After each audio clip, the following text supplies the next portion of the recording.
الحمدللہ رب العالمین والصلاة والسلام علی سید الانبیاء والمرسلین وعلی آلہ واصحابہ اجمعین الی یوم الدین۔ الحمدللہ آج جمعۃ الوداع کا دن ہے، 1443 ہجری، 29 اپریل 2022۔ آج یوم قدس بھی ہے، اس کے حوالے سے بھی پوری دنیا کے مسلمان دعا کریں کہ اللہ تعالیٰ فلسطین کے مسلمانوں کو اسرائیل کے ظلم سے جلد از جلد نجات دلائے، آمین۔ آج اس ویڈیو کو ریکارڈ کرنے کا مقصد یہ ہے، میں نے آپ نے دیکھا کہ اتوار کا بھی انتظار نہیں کیا، ایون آج رات کو لائیو سیشن ہونا تھا اس کا بھی انتظار نہیں کیا۔ اس کی وجہ یہ ہے کہ ایک ایشو ہی بڑا کریٹیکل ہے، جس کی وجہ سے مجھے فوراً اپنا پوائنٹ آف ویو آپ لوگوں کے سامنے رکھنا پڑا، کیونکہ پوری دنیا سے لوگ رابطہ کر رہے ہیں اور پوچھ رہے ہیں جو کچھ رات مسجد نبوی شریف کے اندر ہوا پی ٹی آئی کے سپورٹرز کی جانب سے۔ بڑے ہی افسوس کا مقام ہے کہ پاکستان میں عمران خان صاحب حفظہ اللہ تعالی، مولانا طارق جمیل صاحب حفظہ اللہ تعالی اپنی وہ مجلس کر رہے تھے شب قدر کے حوالے سے، اور ان کے سپورٹرز مسجد نبوی میں مسجد نبوی شریف کی حرمت کو پامال کر رہے تھے۔ بڑے افسوس کی بات ہے۔ اب اس پوری صورتحال کے اندر سیاسی ایفیلیشن سے بالاتر ہو کر ہمیں سب سے پہلے اپنے ایمان کی فکر کرنی چاہیے۔ آپ کا تعلق کسی بھی جماعت کے ساتھ ہے، اس چیز کو آپ بالائے طاق رکھتے ہوئے سب سے پہلے اپنے ایمان کی حفاظت کریں کہ کوئی مسلمان بھی کسی طریقے سے کسی بھی صورت میں اس ایکٹیویٹی کو جسٹیفائی نہیں کر سکتا۔ جو جسٹیفائی کرے گا وہ اس گناہ کے اندر برابر کا شریک ہوگا۔ کوئی لیم ایکسکیوز پیش ہی نہیں کرنا چاہیے، اور نہ ہم یہ کہتے ہیں کہ عمران خان صاحب نے یہ کروایا ہے یا مولانا طارق جمیل صاحب یا نور الحق قادری صاحب نے ان چیزوں کو پروموٹ کیا ہوگا کہ ایسا ہو، ہم کبھی نہیں یہ کہہ رہے۔ لیکن اب اگر اس ایکٹیویٹی کے ہونے کے بعد یہ لوگ خاموشی اختیار کریں گے اور ویڈیوز میں آ کے اس کو کنڈیم نہیں کریں گے تو ہم یہ سمجھیں گے کہ یہ پھر اس میں انڈائریکٹلی انوالو ہے۔ خدا نخواستہ، مجھے تو 100% امید ہے کہ انشاءاللہ عمران خان صاحب بھی، مولانا طارق جمیل صاحب بھی، نور الحق قادری صاحب بھی اسے کنڈیم کریں گے۔ یقیناً مجھ سے بہتر مسلمان ہیں وہ، میں کبھی ان کے بارے میں بدگمانی نہیں کروں گا کہ وہ اس قسم کی کوئی غلط ایکٹیویٹی کو سپورٹ کریں گے۔ اللہ سے ڈرنے والے لوگ ہیں۔ اور یہ بات یاد رکھیے گا، اگر خدا نخواستہ اس چیز کو انہوں نے کنڈیم نہ کیا تو آج کے بعد یہ میری بات یاد رکھیں کہ آپ کا ڈاؤن فال شروع۔ اب نہ اس دنیا کے اندر عزت آپ کا مقدر ہوگی اور نہ آخرت کے اندر، اگر آپ نے اس پہ مجرمانہ خاموشی اختیار کی۔ خدا نہ خواستہ ایسا ہو۔ ہم سے تو کوئی بالکل امید نہ رکھے کہ ہم کسی حوالے سے اس پوری ایکٹیویٹی میں کسی کا ساتھ دیں گے، اگرچہ آج تک علماء کی جانب سے جب بھی مذہبی کارڈ عمران خان صاحب کے خلاف یوز ہوا، یہودی ایجنٹ کے نام کے اوپر یا گستاخ صحابہ کے نام کے اوپر یا معاذ اللہ گستاخ رسول کے نام کے اوپر، ہم نے ہمیشہ عمران خان صاحب کو قرآن و سنت کے دائرے کے اندر سپورٹ کیا، جہاں پر غلطی تھی پازیٹیولی ہائی لائٹ کی، اور مخالفین کی گالیاں کھائیں اس بات کے اوپر۔ آج یہ جو موقع ہے، اب عمران خان صاحب کے بھی ایمان کا تقاضا ہے، وہ بار بار ریاست مدینہ کی بات کرتے ہیں، تو ان سے بڑھ کر تو کوئی اس کا حقدار نہیں ہے کہ کوئی اور شخص ان کے بہاف پہ آ کے اس واقعے کو کنڈیم کرے۔ یہ انہیں خود ہی کنڈیم کرنا ہوگا۔ مجھے آیات اور احادیث بتا کر مسجد نبوی شریف کی حرمت اور اس سے بھی بڑھ کر روضہ رسول صلی اللہ علیہ وآلہ وسلم کی عزت اور احترام بتانے کی کسی کو ضرورت نہیں ہے۔ جس طرح میری عقیدت وابستہ ہے، باقی مسلمانوں کی عقیدت وابستہ ہے، اسی طریقے سے عمران خان صاحب بھی، مولانا طارق جمیل صاحب بھی اور نور الحق قادری صاحب کی بھی عقیدت یقیناً نبی الاسلام اور مسجد نبوی کے ساتھ وابستہ ہے، اس میں تو کوئی دوسری رائے نہیں۔ اب میں اسپیسیفکلی عمران خان صاحب سے ریکویسٹ کروں گا کہ آپ نے جو امر بالمعروف کے حوالے سے کمپین چلائی تھی، تو میں اب آپ سے ریکویسٹ کروں گا کہ اس سے بڑی کوئی امر بالمعروف نہیں ہے کہ ہمارے محبوب صلی اللہ علیہ وآلہ وسلم کی مسجد نبوی شریف، جہاں پہ آپ علیہ السلام کا اس وقت پریکٹیکلی روزہ مبارک بھی ہے، وہاں جو کچھ ہوا اس سے کوئی بڑا موقع نہیں ہے کہ جس پہ آپ آ کے پبلک سے آ کے آفیشلی اس واقعے کو کنڈیم کریں. یہ آپ کی اب ذمہ داری ہے. اس سے بڑا کوئی امر بالمعروف نہیں اور اس سے بڑا کوئی نہی عن المنکر نہیں ہے. اور اگر آپ نے خاموشی اختیار کی، ایٹ لیسٹ میں تو آپ کو مرتے دم تک کبھی بھی معاف کرنے کے لیے تیار نہیں ہوں گا، کیونکہ میرا ایمان اس کے ساتھ جڑا ہوا ہے. اگرچہ آپ پہ جب کبھی علماء نے حملہ کیا، سب سے پہلے میں نے فرنٹ سے لیڈ کر کے جتنی بات درست تھی وہ بیان کی، جہاں آپ کی غلطی تھی اسے ہائی لائٹ کیا اور میں نے دفاع کیا. آئندہ بھی کروں گا انشاءاللہ. لیکن اگر اس واقعے کے اوپر آپ کا کوئی بیان نہ آیا تو پھر میری طرف سے کوئی اس قسم کی امید نہ رکھیں. آپ کے کچھ قریبی لوگ بھی میرے پاس آئے تھے، وہ کہہ رہے تھے خان صاحب سے آپ کی ملاقات کروائیں گے، اور اس طرح کی اور بھی باتیں خیر وہ کر رہے تھے. میں نے ان کو بھی اس وقت بھی یہ بات کی تھی، جب بھی کوئی بندہ آیا میں نے اسے یہی کہا کہ خان صاحب سے کہیں کہ اپنی زبان کے حوالے سے تھوڑے سی احتیاط، بلکہ بہت زیادہ احتیاط کریں. بعض اوقات آپ خود ایسے الفاظ استعمال کرتے ہیں کہ وہ پھر آپ کے سپورٹرز کے اندر اسی طریقے سے آگے ٹریول کر جاتے ہیں. اور جب آپ ریاست مدینہ کی بات کر رہے ہیں تو پھر نبی صلی اللہ علیہ وآلہ وسلم والے اخلاقیات بھی آپ کے اندر ہونے چاہیے. اور آپ اپنے قریبی ساتھیوں کی بھی ذرا خیر خبر لیں. شیخ رشید صاحب نے کچھ دن پہلے ہی کہا تھا کہ حرم مکہ میں بھی ان کے خلاف آوازیں اٹھیں گی. اس سے تو لگتا ہے کہ یہ شاید آپ کو نہ بتایا ہو، لیکن آپ کی محبت میں انہوں نے کوئی پری پلان ایسا کیا ہو اور آپ کو پتہ نہ ہو. تو یہ اس قسم کے لوگ جو آپ کی کاز کو نقصان پہنچا رہے ہیں، یہ آپ کی جماعت کے اوپر خود کش حملہ آور بنے ہوئے ہیں. اپنی صفوں کے اندر انہیں تلاش کریں اور دیکھیں کہ ایسے لوگ بھی آپ کی صفوں میں موجود ہیں جن کا مذہب کے ساتھ کوئی لینا دینا نہیں ہے، اس کے باوجود وہ مذہبی کارڈ استعمال کر رہے ہیں. پچھلے دنوں دیکھ لیں وہ مفتاح اسماعیل صاحب کے حوالے سے جو آپ کی ایک ہے لیڈر، انہوں نے ٹویٹ کر دی تھی. مطلب خام خواہ ایک وہی کام جو مذہبی جماعتوں کے لوگ کرتے ہیں، وہ آپ کے ساتھی بھی اس طرح کا کام کرنا شروع ہو گئے. اس لیے خدا کے لیے اللہ سے ڈریں اور امت تک صحیح بات پہنچائیں. ہماری دعائیں آپ کے ساتھ ہیں. اللہ تعالیٰ آپ کے لیے آسانیاں فرمائے. کوئی زندگی ختم نہیں ہو گئی ہے. انشاءاللہ اگر اللہ نے چاہا، پاکستانی عوام نے آپ کو سلیکٹ کیا تو آپ دوبارہ بن جائیں گے. لیکن خدا کے لیے ایسی لیگیسی چھوڑ کے جائیں کہ لوگ آپ کو یاد کریں، نہ کہ یہ ہو کہ آپ کے مخالفین جو پولیٹیکل جماعتوں کے لوگ ہیں یا ایون مذہبی جماعتوں کے لوگ ہیں، وہ آپ کی لائف کو اور آپ کے ماننے والوں کی لائف کو ونریبل کر دیں اس قسم کی ایکٹیویٹیز کی وجہ سے. اور یہاں پہ میں یہ بھی عرض کروں کہ آپ کو پتہ ہے کہ سعودی حکومت نے بڑا سختی سے نوٹس لیا ہے اس کا. 60,000 ریال ہر بندے کو جرمانہ ہوا ہے، جو جتنے 150 کے قریب لوگ تھے.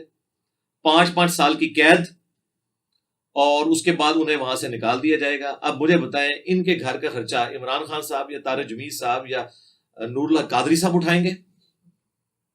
انہوں نے تو اپنا مستقبل برباد کر لیا نا. اور میں آپ کو اب بتا دوں کہ اب اس واقعے کے بعد جب یہ اس طرح کی سزائیں ہوں گے تو آپ دیکھیں گے آندہ کوئی جرت بھی نہیں انشاءاللہ وہاں پہ کرے گا. یہ ہمارا ملک ہے جہاں پہ قانون کی کوئی حکمرانی نہیں ہے اور جس کا جو دل آتا ہے وہ کرتا ہے. تو خدا کے لیے جو لوگ اب وہاں پہ رہ رہے ہیں، 20 لاکھ کے قریب کم از کم پاکستانی ان عرب ملکوں کے اندر ہیں، آپ خدا کے لیے میں ہاتھ جوڑ کے آپ سے ریکویسٹ کرتا ہوں وہ اللہ سے ڈرے خدا کے لیے. اور عمران خان صاحب سے بھی کہ اپنے ماننے والوں کو سمجھائیں، اور طارق جمیل صاحب سے بھی کہ خدا کے لیے ان کو سمجھائیں. عرضی کر سکتے ہیں اور کیا کریں. اب رہ گیا کہ جو پولیٹیکلی اس طرح کی نعرہ بازی ہے، یہ تو عام مسجد کے اندر بھی جائز نہیں ہے. آپ نے کوئی چیز کرنی ہے آپ جا کے جوڈیشری کے سامنے کریں. مسجدیں اس کام کے لیے نہیں بنائی گئی. مسجدوں کا احترام ہر مسلمان کے اوپر فرض ہے. اور 3 مسجدیں یہ والی، ان کے بارے میں تو اسپیسیفکلی حدیث ہے صحیح بخاری اور صحیح مسلم دونوں میں کہ اللہ کے محبوب صلی اللہ علیہ وآلہ وسلم نے فرمایا کہ 3 مسجدوں کے سوا ایکسٹراڈنری ثواب کی نیت سے کسی اور مسجد کا سفر نہ کیا جائے سوائے ان 3 مسجدوں کے. اس میں مسجد نبوی شریف، بیت المقدس کی مسجد جو یروشلم میں ہے، اور تیسرا آپ علیہ السلام نے فرمایا میری مسجد نبوی. یعنی ان 3 مساجد کے اندر ایکسٹراڈنری ثواب کی نیت سے آپ سفر کریں گے، یہاں پہ نماز پڑھنے کا ثواب زیادہ ہے. اسپیسیفکلی مدینہ شریف کی حرمت کے حوالے سے تو بخاری مسلم میں کم از کم 50 احادیث موجود ہیں. اللہ کے محبوب صلی اللہ علیہ وآلہ وسلم کی حدیث ہے بخاری اور مسلم دونوں میں، اے اللہ مدینے کی محبت ہمارے دل میں مکے کی طرح کر دے، بلکہ اس سے بھی بڑھ کر دے۔ اے اللہ مدینے کے مد میں، سا میں برکتیں عطا فرما۔ یہ میئرمنٹ کے انسٹرومنٹس تھے، جس طرح ہمارا یہ کلو گرام اور لیٹرز یوز ہوتے ہیں۔ بخاری مسلم کے الفاظ ہیں، اے اللہ تیرے ابراہیم خلیل اللہ نے مکے کو حرم بنایا تھا اور میں مدینے کو حرم بناتا ہوں۔ بخاری مسلم کے الفاظ ہیں، نبی الاسلام نے فرمایا، جس نے مدینے میں بدعت کو جاری کیا اس پہ اللہ کی لعنت، اللہ کے فرشتوں کی لعنت اور تمام لعنت کرنے والوں کی لعنت، اور قیامت کے دن اللہ تعالیٰ نہ اس کا کوئی فرض قبول کرے گا اور نہ کوئی نفل قبول کرے گا۔ پھر اسپیسیفکلی مسجد نبوی کے حوالے سے اس کا بھی جو پورشن ہے ریاض الجنہ، اس کے حوالے سے صحیح بخاری اور صحیح مسلم دونوں میں حدیث موجود ہے۔ نبی الاسلام نے فرمایا، میرے گھر سے میرے ممبر تک جنت کے ٹکڑوں میں سے ایک ٹکڑا ہے، جسے ہم ریاض الجنہ کہتے ہیں۔ اسی پہ امام بخاری نے باب باندھا ہے کہ قبر رسول سے ممبر رسول جنت کا ٹکڑا ہے، کیونکہ پریکٹیکلی اس وقت نبی صلی اللہ علیہ وآلہ وسلم اور ان کے جانثار ساتھی سیدنا ابوبکر و عمر رضی اللہ تعالی عنہما علیہم السلام کی قبریں اس ریاض الجنہ والے پورشن کے اندر ہیں۔ تو یہ جنت کے ٹکڑوں میں سے ایک ٹکڑا ہے۔ اسی لیے صحیح بخاری میں آتا ہے، حضرت عمر جو ہے وہ اسپیسیفکلی دعا مانگا کرتے تھے، اللہم ارزقنی شہادۃ فی سبیلک واجعل موتی فی بلد رسولک صلی اللہ علیہ وآلہ وسلم، اے اللہ مجھے اپنے راستے میں شہادت کی موت دینا اور نبی الاسلام کے شہر مدینہ میں موت دینا۔ اللہ تعالیٰ نے ان کی یہ خواہش پوری کی، انہیں مسجد نبوی شریف میں زخم لگے اور اس سے بھی بڑھ کر روضہ رسول میں ساتھ دفن ہوئے۔ وہ بھی صحیح بخاری میں حدیث ہے، آپ نے اپنے بیٹے کو بھیجا سیدہ عائشہ کے پاس، کیونکہ آپ کا معدہ کٹ گیا تھا، جو کچھ کھاتے تھے وہ نکل جاتا تھا، آپ کو یہ یقین ہو گیا کہ اب میں نہیں بچ پاؤں گا۔ تو انہوں نے کہا کہ سیدہ عائشہ سے جا کے سلام عرض کرنا، اور انہیں یہ نہ کہنا کہ امیر المومنین نے بھیجا ہے، بلکہ کہنا عمر بن خطاب اپنے دو ساتھیوں کے ساتھ دفن ہونا چاہتا ہے، نبی علیہ السلام اور سیدنا ابوبکر کے ساتھ۔ تو جب انہوں نے جا کے عرض کی تو سیدہ عائشہ نے کہا کہ یہ جگہ تو میں نے اپنے لیے رکھی تھی، لیکن آج میں عمر کو اپنے پہ ترجیح دیتی ہوں۔ عبداللہ ابن عمر نے جب یہ خوشخبری آ کے سنائی تو سیدنا عمر نے کہا کہ میرے لیے اس سے بڑھ کے کوئی چیز نہیں تھی کہ میں نبی علیہ السلام کے ساتھ دفن ہوتا، اور کہا کہ جب میں مر جاؤں پھر میری لاش کو لے جانا اور سیدہ عائشہ سے پوچھنا، اگر انہوں نے اجازت دی تو دفنانا، ادروائز مجھے بقیہ غرقد مسلمانوں کے قبرستان میں دفنا دینا۔ ہو سکتا ہے انہوں نے میرے روب کی وجہ سے اجازت دے دی ہو، یعنی یہ ان کی انٹینشن تھی۔ تو سیدنا عمر کا وہاں پر دفن ہونے کی خواہش اللہ تعالیٰ نے پوری کر دی۔ جامعہ ترمذی میں حدیث ہے کہ ہو سکے تو مدینے میں مرو، جو مدینے میں مرے گا میں اس کی شفاعت کروں گا، اور صحیح مسلم میں حدیث ہے کہ جو مدینے کے مصائب پہ صبر کرے گا میں اس کی شفاعت کروں گا۔ یہ تو اتنے زیادہ مطلب ہے۔ سیدنا عمر کے حوالے سے میں عرض کر دوں، صحیح بخاری میں ایک حدیث ہے کہ صائب بن یزید رضی اللہ تعالیٰ عنہ ایک صحابی ہیں، وہ کہتے ہیں کہ میں لیٹا ہوا تھا مسجد نبوی میں، مجھے ایک شخص نے آ کے اٹھایا، میں نے دیکھا تو سیدنا عمر تھے، انہوں نے مجھے کہا کہ وہ جو دو بندے ہیں نا جو آپس میں اونچی آواز میں گفتگو کر رہے ہیں، ان کو میرے پاس بلاؤ۔ بلایا گیا۔ یہ صحیح بخاری شریف ہے، یہ کہانی شریف نہیں ہے یا مولانا شریف نہیں ہے، یہ بخاری شریف ہے۔ تو جب بلایا گیا، اور یہ حدیث مشکات میں بھی موجود ہے، کتاب المساجد چیپٹر کے اندر، مسجد کا احترام کے حوالے سے جتنی حدیث ہے، آپ نے فرمایا تم لوگ کہاں کے رہنے والے ہو؟ وہ کہنے لگے ہم طائف کے رہنے والے ہیں۔ تو آپ نے فرمایا اگر تم مدینے کے رہنے والے ہوتے، یعنی اجنبی لوگ نہ ہوتے، اور تم مسجد نبوی کی حرمت کو سمجھنے والے ہوتے، تو میں تمہیں یہاں پر کوڑے لگواتا کہ تم رسول اللہ کی مسجد میں اپنی آواز کو بلند کر رہے ہو، یعنی نبی علیہ السلام کی مسجد میں۔ ابھی نبی علیہ السلام کی قبر مبارک کو تو ڈسکس ہی نہیں کیا انہوں نے، مسجد نبوی کے اندر آواز بلند کرنا بھی گستاخی ہے۔ یہ جو لوگ کہہ رہے ہیں نا جی وہ مسجد کا باہر والا پورشن تھا، اچھا جی باہر والا پورشن ہے تو وہاں جا کے پھر میلے ٹھیلے لگانے شروع کر دو گے، وہاں پہ قوالیاں کرنی شروع کر دو گے، وہ پورا پریمیسز جو ہے وہ مسجد نبوی شریف ہے۔ یہ آپ نے کون سے بہانے جو ہے اپنے پولیٹیکل لیڈر کی محبت میں گانے شروع کر دی ہیں کہ اب آپ لوگ یہ فرق کریں گے، وہ چھتریاں نظر نہیں آ رہی ہیں آپ کو؟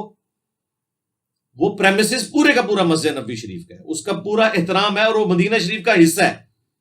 مدینہ کی حرمت کو تو پامال نہیں کیا جا سکتا اس طریقے سے۔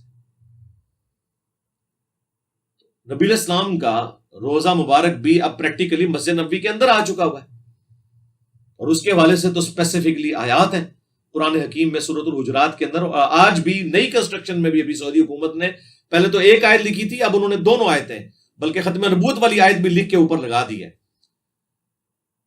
یا ایھا الذین آمنوا لا ترفعوا اصواتکم فوق صوت النبی، اے اہل ایمان اپنی آواز کو بلند نہ کرو نبی علیہ السلام کی آواز سے، اور ان کے حضور اس طریقے سے گفتگو نہ کرو جس طرح آپس میں کرتے ہو، ایسا نہ ہو کہ تمہارے اعمال برباد کر دیے جائیں اور تمہیں خبر بھی نہ ہو.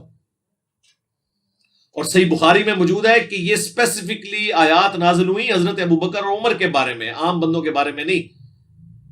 بخاری کے الفاظ ہیں کہ سیدنا عبداللہ ابن ملیکہ تابعی کہتے ہیں قریب تھا کہ اس مخلوق کے 2 بہترین لوگ برباد ہو جاتے، یعنی ابو بکر اور عمر، وہ برباد ہو جاتے جب انجانے میں انہوں نے آپس میں گفتگو کرتے ہوئے نبی علیہ السلام کی موجودگی میں اپنی آوازوں کو بلند کیا، حضور سے نہیں بدتمیزی کی، آپس میں.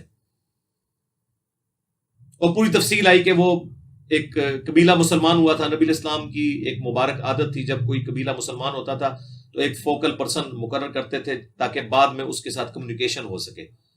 تو حضرت ابوبکر نے مشورہ دیا، اس کے مقابلے میں حضرت عمر نے ایک مشورہ دیا، اور آپس میں پھر حضرت ابوبکر نے کہا تم میرے مشورے کی مخالفت کرتے ہو. اس میں ان کی آپس میں تلکرامی ہوئی، آواز بلند ہوئی، اور اللہ نے کہا کہ تمہارے اعمال بھی اے ابوبکر عمر برباد ہو جائیں گے اگر تم نے نبی علیہ السلام کی موجودگی میں اپنی آوازوں کو بلند کیا اور تمہیں خبر بھی نہیں ہوگی. خبر ہو جائے تو بندہ توبہ کر لے.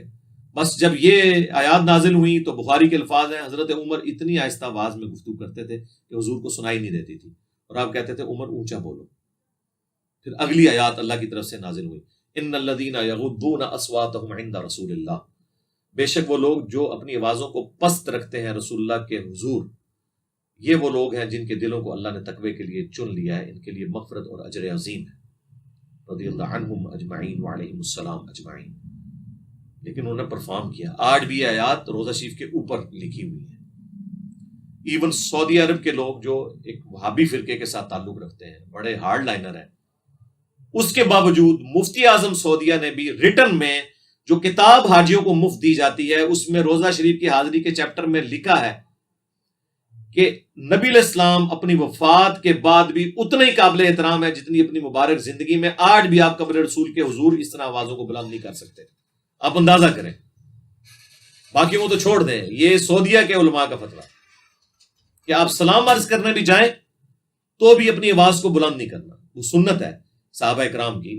4 کتابوں میں موجود ہے، المصنف ابن ابی شیبہ میں، سنن الکبریٰ البیہقی کے اندر، الموطا امام مالک کے اندر، اور فضل الصلاۃ علی النبی کے اندر، کہ عبداللہ بن عمر جب بھی سفر پہ جاتے یا واپس آتے مسجد نبی میں 2 نفل پڑھتے اور اس کے بعد روزہ شریف پہ حاضر ہو کے عرض کرتے السلام علیکہ یا رسول اللہ، پھر السلام علیکہ یا ابا بکر، السلام علیکہ یا عمر، اور ایک روایت میں یا ابتا، اے میرے باپ آپ پر سلام ہو. تو یہ صحابہ کی سنت ہے. لیکن سلام بھی زیادہ بلند آواز میں آپ نہیں کریں گے، نہ اونچی آواز میں وہاں پہ آپ نعتیں پڑھیں گے. ابو داؤد میں حدیث ہے میری قبر پہ میلہ مت لگا لینا، تم دنیا کے کسی بھی حصے میں درود پڑھو گے اللہ تمہارا درود میرے تک پہنچا دے گا. اللہم صلی علی محمد وعلی آل محمد.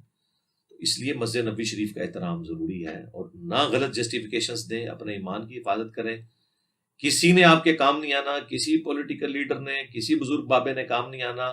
شفاعت اسی کی قبول ہونی ہے جس کی قبر مدینے میں ہے صلی اللہ علیہ وآلہ وسلم. جو کچھ ہوا مسجد نبوی کی حرمت بھی پامال ہوئی، روزہ شریف کی بھی حرمت پامال ہوئی ہے، کوئی اس کی جسٹیفیکیشن نہیں ہے. اور ایسے علماء کا، ایسے وائزین کا، ایسی پولیٹیکل جماعتوں کا بائیکاٹ کرنا چاہیے جب تک کہ وہ اس معاملے میں اعلانیہ معافی نہیں مانگ لیتے. میں تو ایٹ لیسٹ انہیں بالکل معاف کرنے کے لیے تیار ہوں. اور یہ میری بات یاد رکھیے گا، اگر انہوں نے یہ معافی نہ مانگی تو ان کی ذلت قبر تک ان کا پیچھا کرے گی، مرنے کے بعد بھی ان کا پیچھا کرے گی، اور رسول اللہ کی بارگاہ میں قیامت والے دن بھی شرمندگی اٹھانی پڑے گی. نعوذ باللہ من ذالک. اللہ نہ کرے کہ ایسا ہو. تو خدا کے لیے اپنے ایمان کی فکر کریں. میں نے اپنی ورڈنگ اس لیے سامنے رکھ دی تاکہ کوئی لیم ایکسکیوزز ڈیوائز نہ کرے. اور خصوصاً میں عمران خان صاحب سے اور ان کی جماعت کے لوگوں سے بالخصوص کہوں گا کہ آپ لوگوں نے جو وائلنس کا ایک طریقہ اڈاپٹ کیا ہوا ہے نا، روڈ لینگویج والا، یہ طریقہ زیادہ عرصہ آپ کو سروائیو نہیں کرنے دے گا.